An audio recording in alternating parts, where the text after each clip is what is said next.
Madame Joron. Je vais essayer d'être rapide aussi. Merci à tous pour vos présentations. Ma question s'adresse au professeur Schiffer. Vous avez publié que vous avez des patients souffrant de Covid long. Post-vaccination, c'est important parce que pour moi, c'est vraiment un sujet qu'il faut regarder de plus près. C'est une nouvelle tellement surprenante et courageuse que donc, je voudrais savoir comment on doit interpréter cette annonce. Quels sont les symptômes et la sévérité de ce Covid long post-vaccination?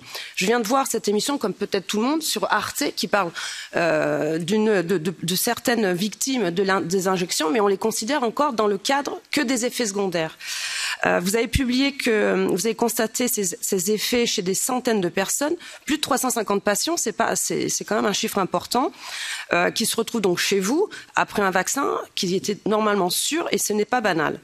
Vous manquez tous de données. Est-ce que vous ne pouvez pas aussi regarder ce qui se passe en dehors de l'Union européenne, notamment en Afrique? Moi, je reviens du Nigeria, j'ai vu un professeur qui s'appelle professeur Babalola, et je lui ai posé des questions autour des cas de vaccins, de Covid, donc 266 000 cas pour une population qui est vaccinée 2 doses à 32%. Et j'aimerais bien savoir si là aussi il y a des études sur Covid long pour pouvoir voir la différence, si cette piste de l'effet secondaire lié au vaccin ne rentre pas dans les cas de Covid long.